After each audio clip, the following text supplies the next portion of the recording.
So could you tell me a little bit about what street pastors do in Cardiff? Yeah, sure.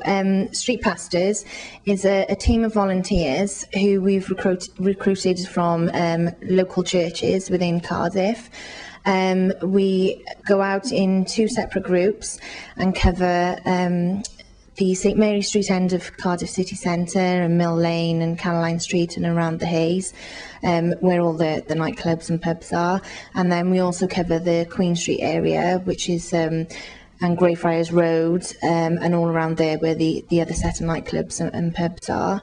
Basically, we're volunteers that go out to work with the police and the paramedics.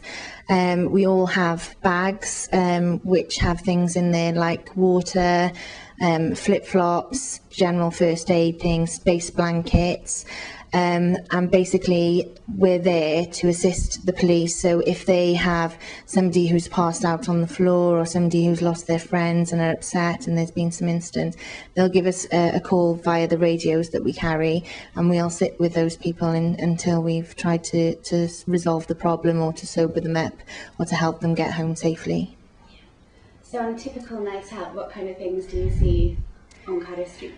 Well, no night is the same, put it that way, but basically we can come across a young girl who's lost her friends, had a bit too much to drink, has no money, no mobile phone. We've managed to get their SIM card and put it in our phone the friends and get to walk the person to wherever they need to go if they're not sure of where the area is. We've also helped men. Men are quite vulnerable by themselves as well, and they get themselves into quite a state. So we come across men who are just unconscious but sort of standing up against a wall. So we'll spend time with them, try and encourage them to have some water, sober them up so they're aware of where they're going and what they want to do, and if they're going to a certain place or to meet friends, then we'll walk them along. We try to put people in taxis safely, and we work well with the taxi marshals, but sometimes people are too intoxicated and they won't get taken by a taxi driver. So if we spend some time with them, we'll walk them to the taxi marshals and we'll speak to the taxi drivers as well. And between the 3 main groups of people, we'll try and get those people to go home on the condition that they'll pay the other end. We've given numerous pairs of flip-flops to girls who have cut their feet, can't walk in their heels anymore. And help them that way. We've given general first aid. We've had people come out of nightclubs, whether their drink has been spiked or not. It hasn't been, 100% sure. But basically, one person was actually unconscious on the floor at the side of a nightclub, and one of the bouncers from the other club came and approached us. And she was completely incontinent. She didn't know where she was. After spending an hour with her, there was just no way that she was going to get we were going to get anywhere with her. She was with a friend and they were actually staying in the city centre. So one of our street pastors went and got a vehicle from our night base so that they could drive them to the hotel because she couldn't walk. She'd been checked over by the paramedics and that, but it was just obviously a reaction to the alcohol. But we made sure that she got back to the hotel safely. So it could be numerous things. Yeah. So from things like this that you've seen, would you agree with the bad press that Cardiff has got as a binge drinking capital of the UK? I think the majority of the people who go out partying in Cardiff are generally out there to just have a good time and enjoy themselves. And the majority of people, they're quite sensible. Like we see quite a lot of the youngsters, having water bottles and things. And I think it's possibly different when it's that special time of year, say Christmas and things, but I don't think Cardiff is any worse than the other cities that are being compared to.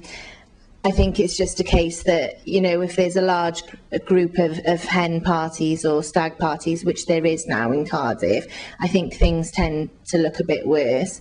But I don't know, I feel safe being out there in Cardiff. I don't know whether that's because I'm from Cardiff. I don't know. Yeah, but it has shown, even though we have got this hen stag parties, it has shown, looking at the statistics, that the alcohol-related crime has actually gone down in the past 2 years. So would you say, do you think that's why you feel safe in Cardiff?